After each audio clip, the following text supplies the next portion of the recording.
Hi friends, welcome to విద్యా kitchen dairy. Friends, ఇవాటి వీడియోలో 2 హెల్దీ స్నాక్ రెసిపీస్ని చూపించబోతున్నాను. స్నాక్ తినాలి అనిపించినప్పుడు అప్పటికప్పుడు తక్కువ ఆయిల్తో హెల్తీగా టేస్టీగా ఈ స్నాక్ రెసిపీస్ని చేసుకోవచ్చు. చాలా అంటే చాలా టేస్టీగా ఉంటాయి. చాలా సింపుల్గా చేసుకోవచ్చు. మరి లేట్ చేయకుండా ఈ హెల్తీ స్నాక్ రెసిపీస్ని సింపుల్గా చేసుకునే ఆ ప్రాసెస్ ఏంటో చూద్దామా? స్పెషల్ రెసిపీ వచ్చేసి తెలంగాణ స్పెషల్ ట్రెడిషనల్ రెసిపీ సర్వపిండి. ఈ సర్వపిండి ఒకవైపు క్రిస్పీగా క్రంచీగా, మరోవైపు సాఫ్ట్గా చాలా చాలా టేస్టీగా ఉంటుంది. తక్కువ ఆయిల్తో చేస్తాము కాబట్టి ఈ రెసిపీ చాలా చాలా హెల్తీ కూడా. ఈ సర్వపిండిని మార్నింగ్ బ్రేక్ఫాస్ట్గా అయినా తీసుకోవచ్చు, లేదా ఈవినింగ్ స్నాక్లా అయినా చేసుకోవచ్చు. ఈ హెల్తీ అండ్ టేస్టీ రెసిపీని సింపుల్గా చేసుకునే ఆ ప్రాసెస్ ఏంటో చూద్దామా? ఈ రెసిపీ కోసం ముందుగా బౌల్లోకి 2 కప్పుల బియ్యం పిండిని తీసుకోవాలి. తరువాత ఇందులోకి కట్ చేసుకున్న ఒక పెద్ద సైజు ఉల్లిపాయ ముక్కలని ఎక్కువగా వేసుకుంటే సర్వపిండి చాలా టేస్టీగా ఉంటుందండి. మీకు ఇష్టం లేకపోతే తక్కువగా వేసుకోవచ్చు. అలాగే సన్నగా తరిగిన పావు కప్పు కరివేపాకు, పావు కప్పు కొత్తిమీర, గంట పాటు నానబెట్టుకున్న పావు కప్పు శనగపప్పు, 1 టీ స్పూన్ జీలకర్ర, 2 టేబుల్ స్పూన్ల నువ్వులు, రుచికి సరిపడా ఉప్పు, 1 టీ స్పూన్ కారం, పావు టీ స్పూన్ పసుపు, హాఫ్ టీ స్పూన్ అల్లం వెల్లుల్లి పేస్ట్ని తీసుకొని అన్నీ కలిసే విధంగా బాగా కలుపుకోవాలి. కారం ప్లేస్లో మీరు కావాలంటే 5-6 పచ్చిమిర్చిని కచ్చాపచ్చాగా దంచి కూడా తీసుకోవచ్చు. ఇలా కలుపుకున్న తరువాత ఇందులోకి కొద్ది కొద్దిగా వాటర్ని యాడ్ చేసుకుంటూ పిండిని సెమీ సాఫ్ట్గా కలుపుకోవాలి. పిండిని మరీ గట్టిగా కలుపుకోవద్దు, అలా అని మరీ పలచగా కూడా కలుపుకోవద్దు. ఇలా కొంచెం సాఫ్ట్గా ఉండేలా కలుపుకుంటే చాలు. ఇలా కలుపుకున్న పిండిని నానబెట్టాల్సిన అవసరం లేదండి. వెంటనే మనం ఈ పిండితో సర్వపిండిని చేసుకోవచ్చు. ఇప్పుడు ఇందులో నుండి కొద్దిగా పిండి ముద్దని తీసుకొని ఇలా రౌండ్గా చేసుకోవాలి. తరువాత సర్వపిండిని చేయడం కోసం అడుగు మందంగా ఇలా రౌండ్గా ఉండే కడాయిని తీసుకోవాలి. ఇప్పుడు కడాయిలోకి 1 టేబుల్ స్పూన్ ఆయిల్ని తీసుకొని కడాయి సగం వరకు ఇలా ఆయిల్ని స్ప్రెడ్ చేసుకోవాలి. తరువాత పిండి ముద్దని కడాయిలోకి తీసుకొని చేతితో ఇలా ప్రెస్ చేసుకుంటూ సర్వపిండిని ఒత్తుకోవాలి. ఈ సర్వపిండిని మరీ మందంగా ఒత్తుకోవద్దు, అలా అని చపాతీలా మరీ పలచగా కూడా చేసుకోవద్దు. సర్వపిండిని ఇలా కొంచెం మందంగా ఉండేలా చేసుకోవాలి. ఇలా సర్వపిండిని ఒత్తుకున్న తరువాత అక్కడక్కడ ఇలా వేళ్ళతో హోల్స్ పెట్టి తీసుకోవాలి. ఇలా హోల్స్ పెట్టుకున్న తరువాత ఇందులోకి 1 టీ స్పూన్ దాకా ఆయిల్ని తీసుకోవాలి. ఇలా చేయడం వలన సర్వపిండి పైపాట్లో కూడా పిండి చక్కగా ఉడికి సర్వపిండి టేస్టీగా ఉంటుంది. ఇప్పుడు స్టవ్ ఆన్ చేసుకొని ఈ కడాయిని స్టవ్ పై పెట్టుకొని లో ఫ్లేమ్లో ఉడికించుకోవాలి. కడాయి పై నుండి ఇలా మూత పెట్టుకొని సన్నని మంట మీద నిదానంగా 10 నుండి 12 నిమిషాల పాటు ఉడికించుకోవాలి. ఈలోగా మరొక కడాయిని తీసుకొని ఇలాగే సర్వపిండిని ఒత్తుకోవాలి. ఇలా రెడీ చేసుకున్న సర్వపిండిని కూడా మరొక స్టవ్ పై పెట్టుకొని లో ఫ్లేమ్లో ఉడికించుకోవాలి. 10 నిమిషాల తర్వాత మూత తీసి చూద్దాం. కడాయి అంచుల నుండి ఇలా సర్వపిండి సపరేట్ అయ్యిందంటే సర్వపిండి చక్కగా ఉడికిందని అర్థం. ఇప్పుడు స్టవ్ ఆఫ్ చేసుకుని సర్వపిండిని అలాగే 5 నిమిషాల పాటు కడాయిలో ఉంచితే కడాయి వేడికి ఇంకాస్త ఉడికి సర్వపిండి ఇంకా క్రిస్పీగా టేస్టీగా అవుతుంది. 5 నిమిషాల తర్వాత సర్వపిండిని ఇలా రివర్స్లో తీసుకొని చూస్తే అడుగున మాడిపోకుండా ఇలా గోల్డెన్ కలర్లోకి వచ్చిందంటే సర్వపిండి పర్ఫెక్ట్గా ఉడికిందని అర్థం. ఇప్పుడు ఈ సర్వపిండిని ప్లేట్లోకి తీసుకొని కడాయిని కాసేపు చల్లారనిచ్చి మళ్ళీ సర్వపిండిని ఒత్తుకోవాలి. ఇలాగే మరొక కడాయిలో పెట్టుకున్న సర్వపిండిని కూడా తీసుకుందాం.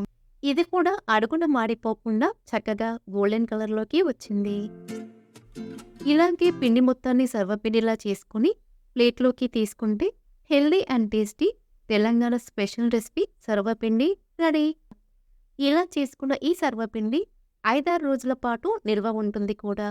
ఈ సర్వపిండి క్రిస్పీగా క్రంచీగా మధ్య మధ్యలో సాఫ్ట్గా చాలా చాలా టేస్టీగా ఉంటుంది. స్నాక్స్ తినాలి అనిపించినప్పుడు అప్పటికప్పుడు బియ్యం పిండితో ఈ రెసిపీని చేసుకోండి. సూపర్ టేస్టీగా ఉంటుంది. మరెందుకు ఆలస్యం, మీరు ఈ రెసిపీని తప్పకుండా ట్రై చేసి మీకు ఎలా కుదిరిందో మాకు కామెంట్ రూపంలో తెలియజేయండి.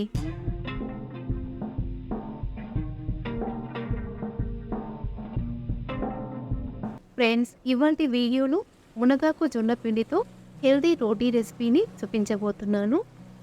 బరువు తగ్గాలనుకునే వాళ్ళకి, డయాబెటిక్ ఉన్న వాళ్ళకి, హెల్దీ రెసిపీ కోసం చూసే వాళ్ళకి ది బెస్ట్ రెసిపీ అండి ఇది. మునగాకుతో చేసుకునే ఈ రోటీ సూపర్ సాఫ్ట్గా చాలా టేస్టీగా ఉంటుంది.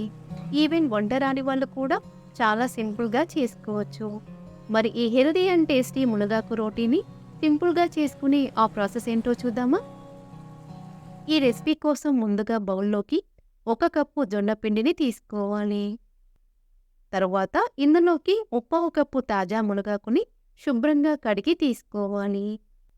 కంటి చూపును మెరుగుపరచడానికి, డయాబెటిక్ని కంట్రోల్ చేయడానికి, అధిక బరువుని తగ్గించడానికి మునగాకు మనకి ఎంతగానో ఉపయోగపడుతుంది. తరువాత ఇందులోకి రుచికి సరిపడా ఉప్పుని, మనం తీసుకున్న 1 కప్పు పిండికి 1/2 టీ స్పూన్ ఉప్పుని తీసుకుంటే కరెక్ట్గా సరిపోతుంది. అలాగే 1/2 టీ స్పూన్ జీలకర్ర, 1/2 టీ స్పూన్ కారం, చిటికెడంత ఇంగువని తీసుకొని అన్నీ కలిసే విధంగా బాగా కలుపుకోవాలి. కావాలంటే మీరు ఇందులో సన్నగా తరిగిన పచ్చిమిర్చిని, ఉల్లిపాయని, క్యారెట్ తురుముని కూడా తీసుకోవచ్చు. ఇప్పుడు ఇందులోకి కొద్దిగా హాట్ వాటర్ని యాడ్ చేసుకుంటూ పిండి ముద్దలా కలుపుకోవాలి. వాటర్ని ఒకేసారి కాకుండా ఇలా కొద్దిగా యాడ్ చేసుకుంటూ పిండిని చపాతీ పిండి కంటే కొంచెం సాఫ్ట్గానే కలుపుకోవాలి. చేతితో ఇలా బాగా ప్రెస్ చేసుకుంటూ పిండిని బాగా కలుపుకోవాలి. అప్పుడే జొన్న పిండిలో జిగురు ఏర్పడి రోటీ చేయడం ఈజీ అవుతుంది. పిండిని ఇలా సాఫ్ట్గా కలుపుకున్న తరువాత పెద్ద నిమ్మకాయ సైజంత పిండి ముద్దని చేతిలోకి తీసుకొని రౌండ్ బాల్లా చేసుకోవాలి. ఇలా రెడీ చేసుకున్న పిండి ముద్దని తడి కాటన్ క్లాత్ పైకి తీసుకొని చేతిని నీళ్ళతో తడి చేసుకుంటూ ఇలా రోటీలా ఒత్తుకోవాలి. రోటీని మరీ మందంగా కాకుండా వీలైనంత పల్చగా ఒత్తుకోవాలి. రోటీని మందంగా చేసుకుంటే రోటీ కాలడానికి ఎక్కువ టైం పడుతుంది. పిండి చేతికి అంటుకున్నట్టుగా అనిపిస్తే చేతిని నీళ్ళతో తడి చేసుకుంటూ రోటీని ఒత్తుకోవాలి. రోటీని ఇలా వీలైనంత పల్చగా ఒత్తుకోవాలి. ఇలా రెడీ చేసుకున్న రోటీని వేడి పెనంపై వేసి మీడియం ఫ్లేమ్లో కాల్చుకోవాలి. రోటీ పైనుండి ఇలా కాటన్ క్లాత్తో కానీ లేదా చేతితో కానీ నీళ్ళతో తడి చేసుకోవాలి. ఇలా నీళ్ళతో తడి చేసుకోవడం వలన రోటీ పైన పగులు రాకుండా ఉంటాయి. రోటీ పైన తడి పూర్తిగా ఆరిపోయిన తరువాత రోటీని మరొక వైపుకి టర్న్ చేసుకోవాలి. రోటీని ఇలా లైట్గా కాల్చుకున్న తరువాత పైనుండి కొద్దిగా ఆయిల్ని అప్లై చేసుకోవాలి. ఇలా 2 వైపులా ఆయిల్ని అప్లై చేసుకొని మీడియం ఫ్లేమ్లో రోటీని బాగా కాల్చుకోవాలి. రోటీని ఇలా 2 వైపులా బాగా కాల్చుకున్న తరువాత ప్లేట్లోకి తీసుకోవాలి. ఇలాగే మరొక రోటీని కాల్చుకుందాం. అయితే ఈ మునగాకు రోటీని నార్మల్ చపాతీలా హడావుడిగా కాకుండా నిదానంగా మీడియం ఫ్లేమ్లో కాల్చుకోవాలి. అప్పుడే రోటీ లోపలి వరకు చక్కగా వేగి రోటీ టేస్టీగా ఉంటుంది.